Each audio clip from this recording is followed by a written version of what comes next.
D4 is back. Let's go. Let's talk about the campfire chat that just happened today. There's a crap ton to cover.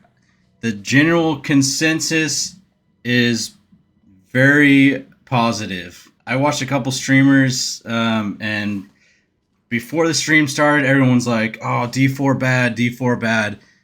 But after the stream, in the middle of the stream, everyone's like, "Oh, hype in the chat." I mean, everyone is excited.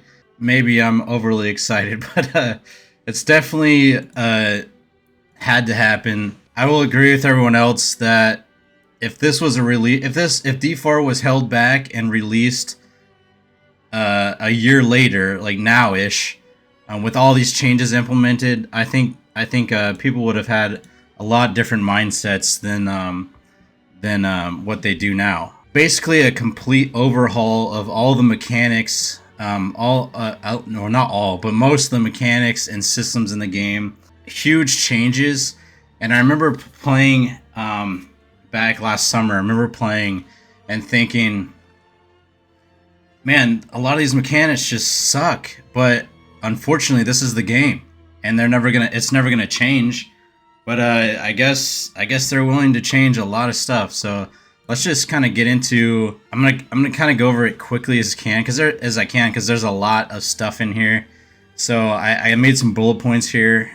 I also made a list of concerns, the previous concerns, and we'll kind of go over that later. Because a lot of this stuff knocks out a lot of those concerns. I guess so. As far as like itemization was a huge thing. In-game lack of in-game content was huge. The storage tabs was a problem. The aspects were just not interesting. They're not fun. Also, you just collect hundreds of items in your storage space, which is just unnecessary. A lot of this stuff just fixes all that stuff, which is huge. So let's just get into some of my bullet points here. So one of the big things that Blizzard is implementing in D4 is PTR, which, I mean, they should have done this months and months ago. I don't know why they don't have it. They never had a PTR. Now they got it, which is great. So now they can get our feedback like immediately after playing the test realms. So that's great. So the PTR for Season 4 apparently starts on April 2nd and goes through the 9th. I'm not sure if it's going to cover Season 4 or if it's just going to be a test realm on the new stuff that's in this campfire chat update. Because they didn't go over anything in Season 4, so we really don't know what's going on. Yeah, that's something to think about. I'm not sure. We'll see on the 2nd, I guess. At first, they went over on what you'll be able to test or how you'll be able to test. They kind of went over the questions of, will I be level 100? Well, they're going to give you a boost to basically go straight to 100 if you want. They're going to give you full skill points, full paragon points, all the Lilith statues. Apparently they're giving you a random set of gear. I'm not really sure what that is. All the class mechanics that have been changed. Paragon glyphs, I'm assuming will probably be maxed out. And then legendary drop rates are doubled. What's next here? So yeah, so things that they're offering. So yeah, you'll be able to boost your character to level 100 quickly. They're going to give you a bunch of gold, a bunch of obols. The campaign's complete. They're basically giving you a maxed out character to test. And I'm assuming they're wanting you to test the in-game content. I mean, that's basically what this update is about. So yeah, so there's lots of itemization changes. There's in-game content, new in-game content, and there's a lot of balancing that's going to be in this update. And I'm thinking that the update, I think that they said that the update is going to start on Season 4 whenever that starts. I think May 14th. Oh yeah, that's another thing, is that they're extending Season 3 to May 14th. So keep up your Uber grinds in Season 3. If you haven't got a Shaco yet, go grab one. Or, put it in the mats to get one. So, yeah, we got a long time. I mean, that's kind of, it sucks, but on the other hand, it's good because they need the time. They don't need to put out rush content. They need to get it right. Otherwise, they're just going to lose a even more player base. So yeah, basically they said that their main goal was to provide quantity over quality. I mean that should be a no-brainer, but that's what they said. So that's the kind of overall gist of this new update. They want to implement new, more exciting items and get rid of the boring aspects that no one enjoys using. They're just not interesting.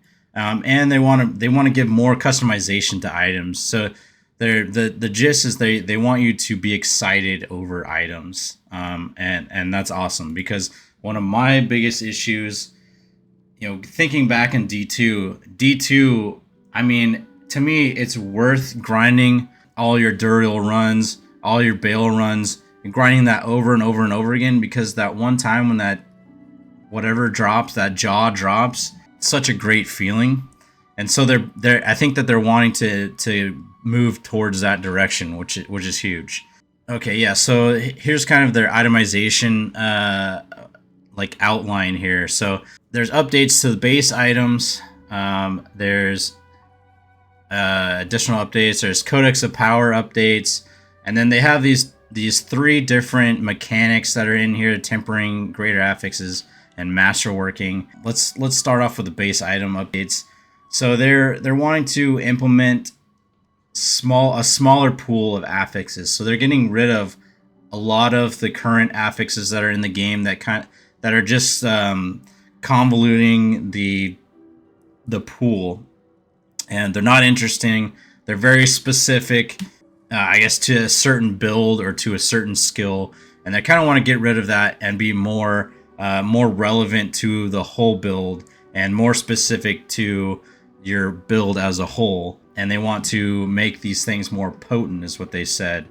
Grab this slide here. Yeah, see if they have they don't have an example here. Okay, so yeah, one thing they said that sacred items are only going to be in World Tier 3. So when you're in World Tier 4, you're not going to be getting any sacred items. That's just going to fill up your staff or your stash or fill up your screen with a bunch of crap that you don't want. Because no one picks that stuff up anyways. They said that affix values are more punchier and they can be felt. We'll have to see in the test realm. Let's see. They reducing base affix amounts. Oh yeah, so they're reducing the base affix amounts by 1. So if you had an item that had 4 different stats on it, it's now going to have 3. Or if you had one that was a 3, it's now going to be 2. So their goals is to basically take out all the fluff. Like this one here is damage to shadow over time affected enemies. Like, it's very specific. They're taking that out, and then they're just going to be adding more, like more intelligence, more just damage in general. So I think that's good, because a lot of the stuff is just not used. And yeah, so it's a good thing. They're simplifying the affixes. Let's see, do I have a slide for that one? Let's see, what do they got here? Yeah, they're simplifying just what you have in here and basing it into there. And they're also, I believe, they're simplifying the aspects, so they're changing them up. They said that they want legendary items, so 925 eye level items. They're gonna be dropped from 95 level monsters. There's let's see, pull up this slide here. So yeah, legendary items dropped from monsters level 95 plus are always 95 or 925 item power. They're upgrading their gem system, so it's gems they said are going to be simpler and better, and much longer crafting tail. I'm not really sure what they meant by that, but they're changing up the stats in the gems, and hopefully they just fix that. Let's see, what else do they say about the gems? They said they were going to up the gold like sell amount, so you can sell so it's actually worth selling gems instead of just tossing them or whatever. So that's nice. Let's see, salvage, crafting, and rewards all returned. Significantly reduce item drop rates. Yeah, so that's another thing, is they're reducing the item drop rates significantly, it says. So I'm not sure what that means, what it's going to look like. But yeah, their purpose is to create less time sorting and more time slaying. So the significant reduced drop rates is going to help you with it's going to help you with storage. It's going to help you with, you know, stash tabs, all that kind of stuff. So it's going to save you with time. I mean, it's just great. It's I'm glad they're doing that. We'll see how it's a fine-tuned thing on what the drop rate should be. So yeah, we'll see. Let's see another one. Oh yeah, item is now gold. Item rerolls is now gold capped. So they did say that the enchanter is still in the game, so you can still enchant items that have the different affixes, and it is now capped. They said it's still going to be a high amount, but it's not going to be infinite gold to where you're just spending millions and millions and millions of gold on one reroll because you've rerolled it, I don't know, 10 times or whatever. They're also getting rid of a lot of, they said, common crafting materials. They're trying to reduce the amount of crap that you have in your, I guess, in the game. They said that there's a lot of crafting materials that just aren't very relevant, so they're removing those. They're consolidating some stuff, but they're also implementing new materials, which we'll talk about later. So yeah, there's going to be less materials. Forgotten Souls from Whispers. This is huge. Forgotten Souls from Whispers are going to be rare drops globally from elites. So I'm assuming if you're in a Nightmare Dungeon, you're in Helltides, whatever, you're going to be able to get Forgotten Souls. So you'll be able to get more Whisper caches more frequently in the game, which is awesome. Another thing is they said that uniques and legendaries are now going to be tradable, just completely tradable. But they did say that if you're crafting, if you do craft or alter the aspects in certain ways, they will not be tradable. And they also said Uber uniques are not tradable as well. So, I mean, that's cool. That's awesome. I wish that you could just trade everything, because, I mean, that's how Diablo 2 was, and I loved being able to trade whatever. You can trade up and get your Shakos, your Enigma, or whatever from just trading up and trading up. Now it's basically, I mean, you can trade the stuff, which is awesome. So if you have friends that need certain aspects, you'll be able to trade that, and that's pretty sweet. Let's see. Oh yeah, so they said some uniques can drop in World Tier 1 and 2 now. Yeah, many uniques can drop in World Tier 1 and 2. All uniques can drop in World Tier 3. And then Uber uniques can start dropping from monsters level 55. And they said that the uniques, the Uber uniques will drop with 925 item power, which is pretty cool. It definitely gives you more opportunities to get better gear. Go on to this one here. So this one, let's talk about there's a new implemented mechanic called this is the Codex of Power. So basically what they said, it is a new mechanic. So basically you're going to be able to salvage your legendary items, and the aspects from those legendary items will be recorded in your Codex of Power, which this is a huge feature that community's been asking for a while, and this is going to clear up your stash tabs like no other. This is like insane. It's such quality of life fix here. So basically what you're gonna do, say you have let's see, so there's one here, the aspect of cruel sustenance heals you for 76 out of 113. So say you salvage that item and it's a 76 out of 113, it's going to record in your codex. Say you find another one later on, it's a 95, all right, 95 out of 113. You salvage that, and then that's going to overwrite your previous one, and now your aspect in your Codex of Power is going to be 95. So basically, if you get a maxed out aspect, you salvage that, you're going to have that for forever. You can reuse it as many times as you want, and it's just recorded there in your Codex of Power. So There's no more filtering through a bunch of loot, trying to find your stash tabs that have the best aspects in it. It's going to be right there. There's a search filter in there, all kinds of filters, keyword searches. I mean, this is amazing as far as quality of life goes. Let's see, what else do they say here? Salvaging will upgrade your codex.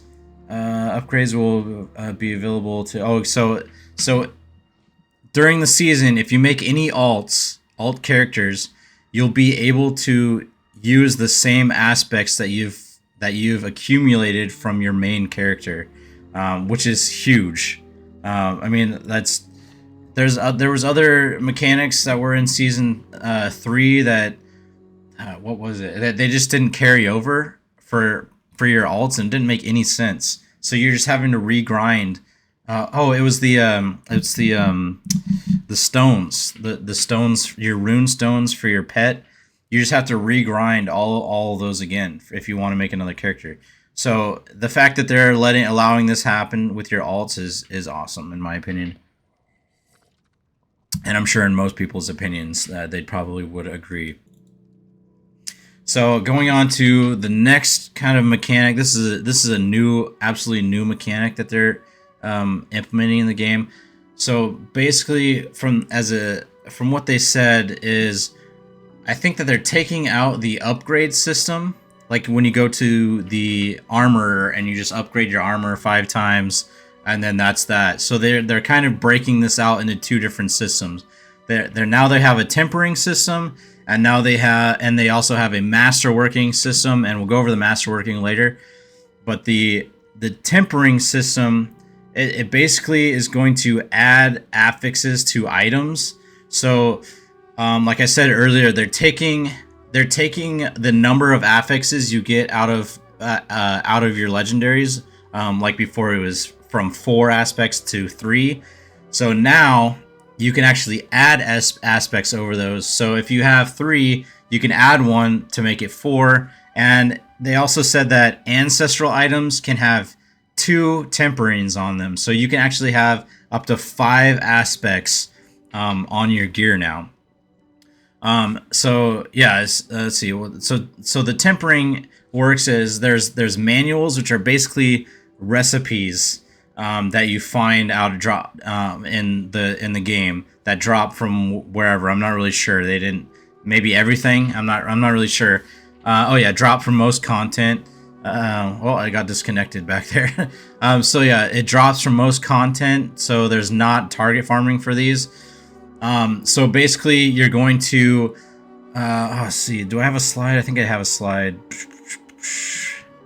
Yeah. So basically, you're gonna collect these manuals. They're gonna drop, and they're gonna have different affixes on them. And you're basically going to slot these into. Let's see. I know I have a picture here. So here's the blacksmith here. So basically, you're gonna put your item in here, and then the aspects from your manuals, I believe, are gonna be in here, and you'll be able to pick which one, and it randomly chooses based off of that manual. Yeah. So here's an example here. So they put this amulet in here.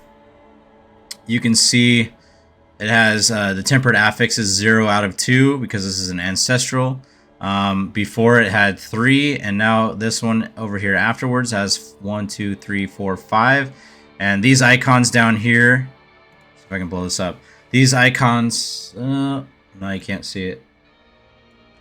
So these icons down here are what was changed. So they basically put a charge cooldown reduction, and they put a damage while berserking affix on this guy.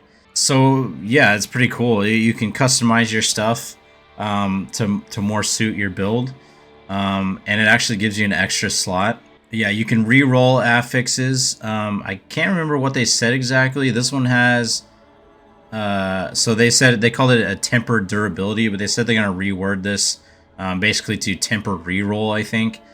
So this one has 5. I don't know what gives you more re-rolls, maybe the more rare of manuals or maybe the more rare items. I'm not really sure. I can't remember.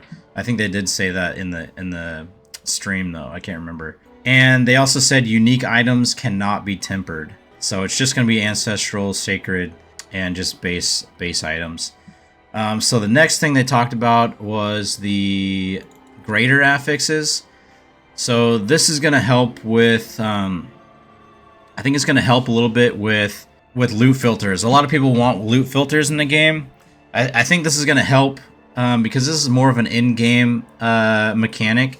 This is going to help people kind of decide what they want to pick and what they don't want on the ground. Because, so let me go into this. So it's a new mechanic. The greater affixes is a new mechanic, and they're basically special rolled affixes. And it can be 1 or 2 affixes that are basically max rolled. And what do they say? They're late game drops. Ancestral and uniques only can have the greater affixes. Greater affixes have max rolled stats. It's going to have an indicator on drop. So here's an example here. There's a new Roman numeral 2 over here, which in my opinion, that icon is not very it doesn't pop out very often or very much. So I think they need to rework that. They did say that they're up to the idea of reworking it.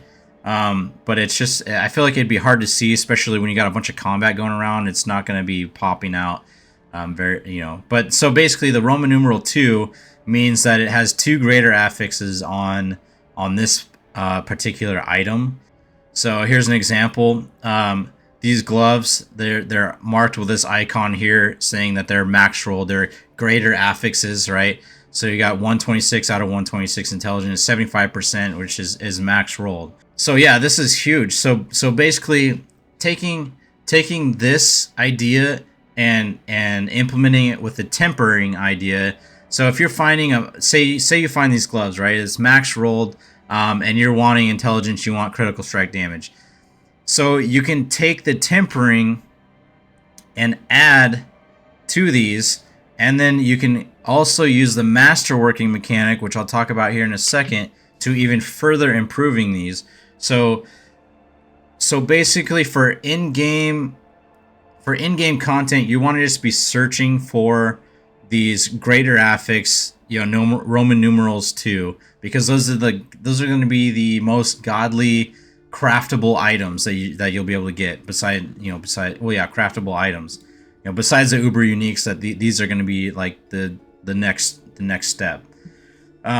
So what else we got? 1 or 2 affixes on a single item. Yeah, I think I covered all of that. So let's go on to masterworking. So masterworking is a new, they called it a late game crafting system, basically to upgrade your items. So it's going to work similar to upgrading at the blacksmith now. But instead of 5 upgrades, they're going to give you 12 upgrade ranks. And every time you upgrade to a new rank, it's going to increase your affix stats. And I think I have an example slide that they showed. So basically, you can see here, it's got the masterworking title here. It's got 2 out of 12, 3 out of 12, 4 out of 12. So when you do 2 out of 12, it's going to add all of your stats up. So when you look between 2 and 3, you can see that here you got 5.1 critical strike chance. It goes up to 5.3, 3.33 up to 34.5, 880 health to 920 health, and so on. They also said that these are the tempering ones that we talked about.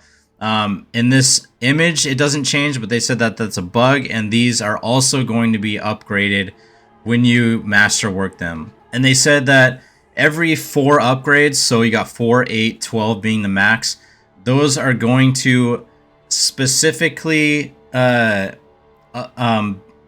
a single boosted affix. So from 2 to 3, everything's going to be boosted a little bit. But from 3 to 4, then only one of these, and it's going to be random, is just going to be boosted significantly. So you can see here 920, it goes up to 1120. I guess I wouldn't say that's significantly, but it is. I think it is probably better. Yeah, this goes up 40 points. This goes up 100 points, basically. So it is a lot better. Okay, so here's another example here. This is the, yeah, every fourth, I believe, is, yeah. So the one on the left here, it has 0 master working on it, and this is a fully maxed out 12/12 master working, and it looks like their rolls were intelligence and damage for their boosted, their 3 boosted stats. They also have the tempering on here, which they didn't have before. So yeah, intelligence. So you can see from before, the intelligence max was 84. And with it, masterwork, it's boosted to 143. So it increases its max values as well. They also said that this works on unique items as well. And they said that in order to be able to craft these, there's going to be new materials in the game, which I talked about, which I mentioned earlier. These new crafting materials are going to be from, are you're going to get these. Basically, you're going to farm these from a new dungeon called the Pit, and I'll explain that a little bit later. But it's similar to the challenge rifts in Diablo 3. So then going on to class updates, class changes. They said that they're going to double the normal amount of uniques in the game, and this is kind of showing off, showcasing a new one called Tyrael's Might. And basically what this does, it gives you the barrage, I guess, feature from Shrines. It says when you're at full life, your skills unleash a divine barrage dealing whatever damage. So like you're max health and you just shoot I think all of your skills, I think, or it acts just like the barrage shrine, which is pretty cool. I think that'd be really fun to play around with. They said that they're going to be merging a lot of skill tags. So, like in the game, their example was a sorceress skill tag. So the mastery skills and the core skills are basically going to be merged. They're just no longer going to be separate tags.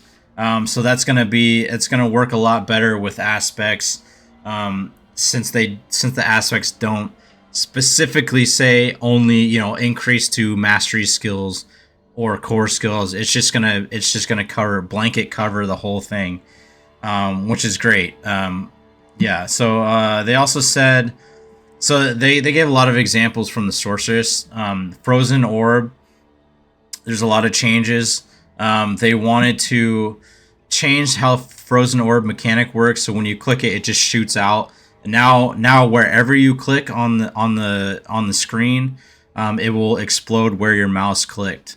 So you can change the different distances on where the explosions go. And that's just one example. I think there's probably a lot of other skills that kind of work the same way that will be changed as well. There's a new unique for Frozen Orb. They said the minions are going to be reworked so that they will inherit 100% of the player's stats. So really, they really needed to boost minions. Like, the minions suck. No one plays minions. And they've gotten slightly, like, increasingly better. But I think if they inherit 100% of the player's stats, that's gonna make them a lot more powerful. We'll have to see. We'll have to test that out. And then they also said that. Not only necromancer minions, but also druid wolves. So all minions are going to be inheriting 100% of player stats. They also said that there's Book of the Dead. They are revamping the Book of the Dead. They're changing all of the stuff that's in there. They gave a few examples. They didn't seem like hugely great, but definitely better than what they are now.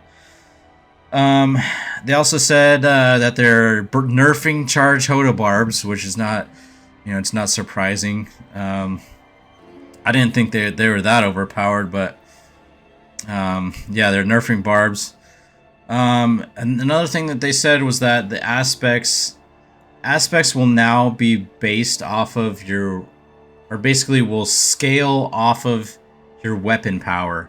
I'm not exactly sure what that means exactly, or how that works, but what it sounds like is that, so the gist of what they were saying was, when you get more powerful, when you level up or you get better items, then the aspects that were on your gear before and you're still using them, they'll get more powerful. So say you had like a, I don't say you had an aspect that did like say 1500 damage to whatever, and your level, say you're level 50 or whatever.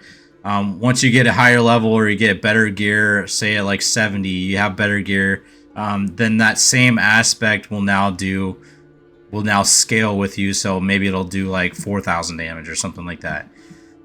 So that's nice. So now if you find something in like World Tier 3 that you really like, you're not just trashing it later because now you're in World Tier 4 and it sucks. So it's yeah, we'll have to test that out too. But it's, yeah, they're basically, they scale off your weapon power is what they said. So we'll have to see on that one. So let's go into in-game changes. They're changing the World Tier XP bonus. Basically what the devs said was that they want players to get to in-game faster. I am kind of like conflicted on this. You know, I grew up with D2, and the leveling in D2, like you get up to level 80, or like you basically get up to level 90, and then you're just grinding to get to the max 99 level. And that grind was such a great feeling. Especially when you get to 99, you're like, wow, like I just put in a ton of work, and now I'm finished with the build. And then once you get, basically 90 was basically in-game level, and then just the levels 90 to 99 were just kind of extra stats that you could put on your character if you wanted to. That's just kind of how it was played. I mean, once you're level 90, you're basically maxed out. And I really like that feature. I don't love just rushing to 100, finishing off a character, and then like you have no more levels to level up, and you're just grinding in-game content, which you know, I don't know. I don't love this, but I think it's still okay. I don't know. We'll see. But basically, they want players to get to in-game faster, which I guess that's what they want. I guess, I don't know. So they also said Hell Tides are going to be updated. So they're going to be in every world tier now, 1, 2, 3, and 4. They said they're going to be higher density, and there's a new mechanic in Hell Tides, which I think is awesome. It's a threat meter basically that builds up. Yeah, so this guy was running Hell Tides here, and you can see this threat meter here. It builds up, and when it gets to max, then a bunch of just enemies spawn all around you, and there are a bunch of elites spawn all around you. On a side note, I noticed this here, I think that says PH, and it's like a heart shaped. I'm not sure. They didn't say anything on that, so I'm not sure what that is, but it's interesting. They said that so once the threat meter gets maxed, then it basically is going to slowly tick down until it gets down to the bottom here, and then that time limit, as it ticks down, you're just going to be bombarded with enemies, with elites and bosses or whatever, and then it's just going to go back down, and then you're going to fill it back up with killing more enemies, and then it's just going to repeat. So I think that's awesome. It's basically going to make Hell Tides way more enjoyable, and it's kind of similar to the Season 2 mechanics of the vampire mechanics, where you would just get kind of ambushed by these vampires, and you'd have a huge just a huge mass of enemies that you're having to kill. So they're kind of implementing that into Hell Tides, which is pretty cool. I think it's a good idea, and it's going to be, I think it's going to bring Hell Tides up a notch, and it's going to be a little less monotonous trying to grind all your living steel. Yeah, so they said lots of ambushes and dynamic monster spawning. What else here? Summoning materials for oh yeah, so they also said that there's going to be rare summoning materials that drop during Hell Tides now, and they're going to be used to summon a new public event boss called Blood Maiden. They didn't go fully onto what that meant. Is Blood Maiden only going to be in Hell Tides? Is it going to be like a boss that's gonna spawn like a Shava does, but you're gonna need mats, or how the mats are gonna be implemented. They didn't cover any of that. So I'm curious to see. I would assume, since this is a Helltide update, that this is in here, I would assume that Helltides, or the Blood Maiden, would be in the Helltides, but we'll see. They also said many new mini events and Harbingers will keep things fresh. So yeah, Harbingers, that's gonna be basically like probably the ambush type things, maybe from like the vampire events. And mini events, I'm not sure what that means, but we'll see when that comes out. They also said that they're adding more opportunities to get boss mats.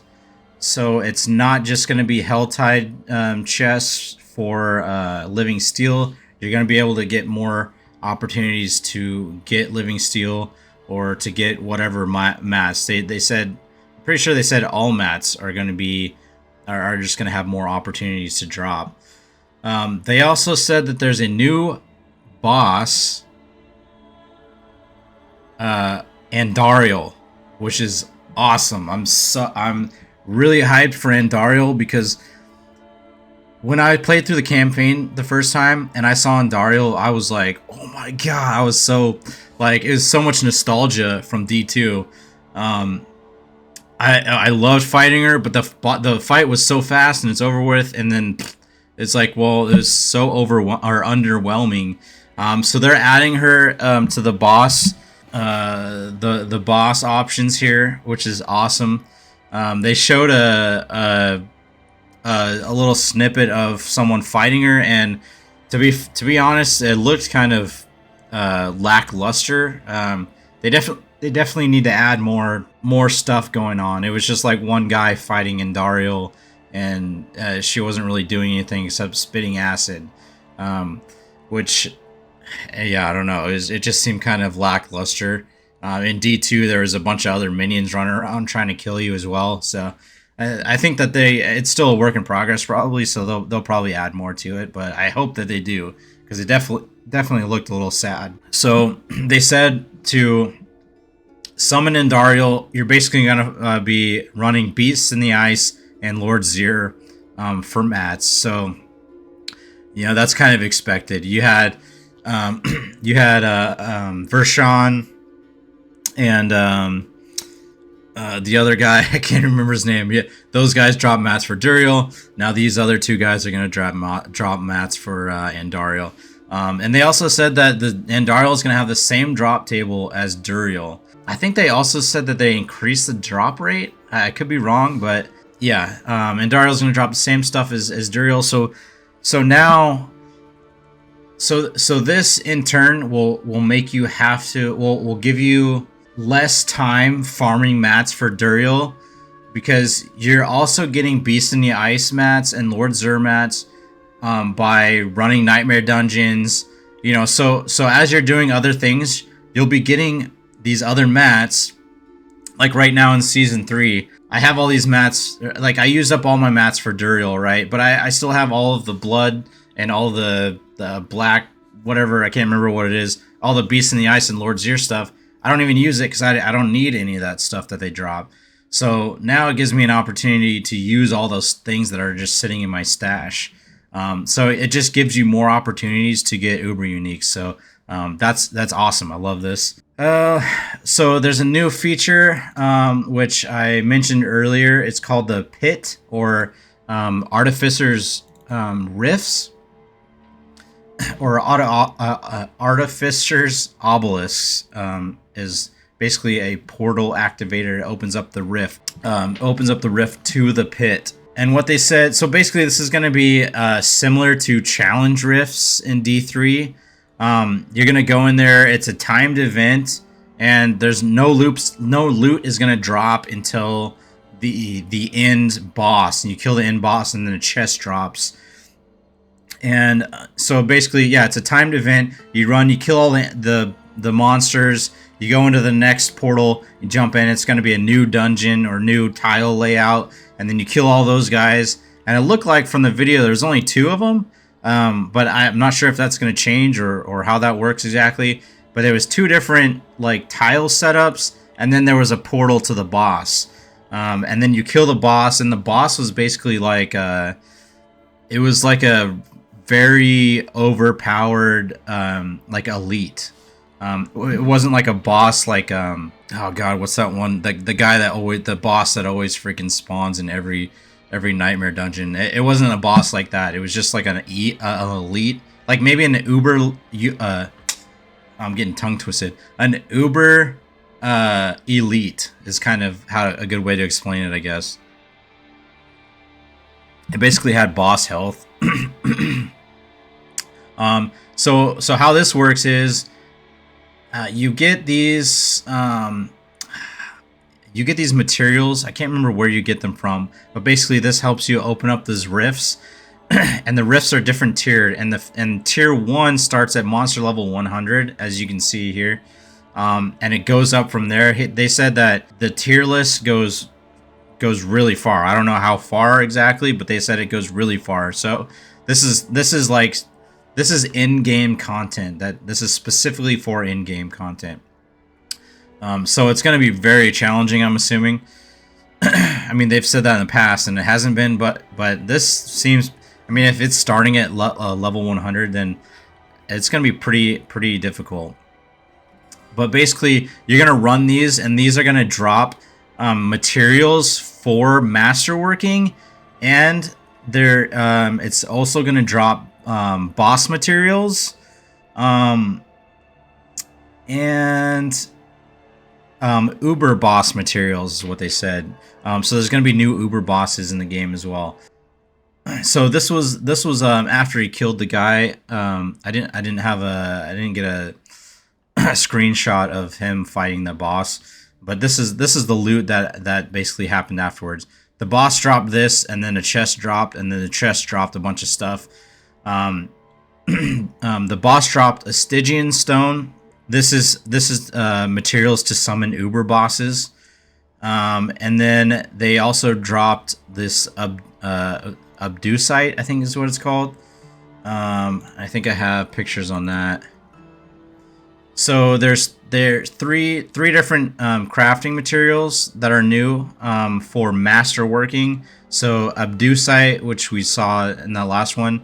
This one's Ingolith, which is like a rare material, and then they have this other one was Neath Iron. Neath Iron, and you can see it says earn from deep inside the pit and used to masterwork your equipment at the blacksmith. So you're gonna use these materials to upgrade your masterwork stuff, and I'm assuming the higher you go to get up in the 12 levels, the more rare materials you'll need. So yeah, pretty cool mechanic. I like it. Gives you incentive to run these a lot. I mean, you're gonna have to run these a lot unless you want subpar gear. So let's go over the Uber bosses real quick. So the Stygian stones are gonna. They said they should start dropping deep within the pit. I mean, he ran a level 1 or tier 1, and the boss dropped one. So it seems like every time you kill a boss, you'll probably drop one. And these are going to be used to summon level 200 versions of each boss. So basically, you're going to be summoning Uber bosses, which they're going to be way harder. And they said they're making it. Oh, let's see. We're making it easier to acquire ladder boss materials. That's something else. But they said that the Uber bosses were going to drop. They have significantly higher drop rates, and they're going to drop better items more frequently. So that's going to give you an incentive to run those Uber bosses. And then yeah, they're just making it easier in general, like I said earlier, that for materials to drop for you to acquire. So which is nice. So hopefully you're not just spending hours and hours and running hell tides forever trying to get Duriel mats. There's a couple of miscellaneous things. They said that they're making a zooming camera feature. So in the videos that they showed during the campfire, they were zoomed out a lot, and so they're going to implement that, so you can zoom in, zoom out farther. A lot of people have been wanting that, which is pretty cool. I don't think I ever really thought it was a necessity to have, but I know a lot of people will want that. They also said that they're implementing ray tracing on March 26th. Yeah, that's pretty much it in a gist. I mean, that's a lot to cover. They said there was even more stuff that they haven't talked about. They also didn't even talk about anything about Season 4, so I don't know. We'll probably get another campfire probably mid-April. I'm kind of... They said the PTR is going to be April 2nd. I have a feeling they're probably not going to have any of the Season 4 content in there, so we won't really be testing that. And I'm not sure how often they're going to be having PTR. I think they said before every season, so maybe they'll have another PTR before Season 4, or maybe they will have Season 4 content in the April PTR. I'm not really sure. But yeah, we'll see how it goes. I mean, this is a huge win for Diablo fans. It's very clear that Blizzard, they're trying to make a good game, right? They're trying to make a good game. The developers obviously care, and they are listening to player feedback. And there's also the part of it where the business part where they need to make money, so they need people to play their game, right? But they're obviously putting a lot of care and time and creativity into this. They're trying to make it enjoyable for people, and just the fact that they're listening, and because most of the stuff in here was all from player feedback. I know everyone was talking about stash tabs. Everyone was saying that the aspects suck. Everyone was saying that there's need to be a loot filter, which I think a lot of this stuff answers those questions, as well as the in-game content was like severely lacking, and this brings a lot to the in-game content. I wouldn't say like a whole lot as far as gameplay. I mean, there's the pit, which is an in-game option, which is, I mean, it's not I'm not super hyped about that. It's just gonna be whatever. But that is adding to it, and then there's adding another boss, and then Hell Tides will probably be more fun. I wouldn't really say that's an in-game content, but they're adding a couple things. But the itemization part of it is more in-game, is more geared towards in-game, which is good. So I guess I would still think that they need to add more in-game like stuff, and I was gonna make a video about this probably soon. Just about how lacking PvP is right now. It's just a barren wasteland. There's a lot of cool things that they can do with that, and I'll talk about that in a different video. But yeah, let me know your thoughts. Let me know if you're as hyped as I am, because I think this is awesome. I mean, I love Diablo 2, and I've always been I've always been on the side of D4. I want them to make a good game because I love the Diablo lore. I love Diablo 2. I played a lot of Diablo 3 too. I didn't love Diablo 3 a whole lot. It just is a different game from D2, but I just love the game. I just love Diablo, and I want them to make a good, successful game, and I want them to make a fun game that I enjoy. Yeah, I think that this is definitely moving in the right direction, and I hope that they keep continuing this this push to get people back into the game. Very, very rocky start, and typical Blizzard fashion. It's just they just continue to give our hopes up, but I think this is a good win, and I hope that they keep this momentum forward, and I hope that they keep improving the game. And again, this game has only been out. It hasn't even been out for a year yet. They said that this is going to be a long-term project, and they want to keep improving this game for years to come. D3, I mean, ran for over 10 years, so there's a lot more to come with this. So we'll see what happens in the future, and we'll see you guys April 2nd in the PTR, testing out all this stuff and seeing what works and what doesn't. So thanks for listening to me blab. I hope this informed you somewhat, and yeah, I'll catch you in the next one.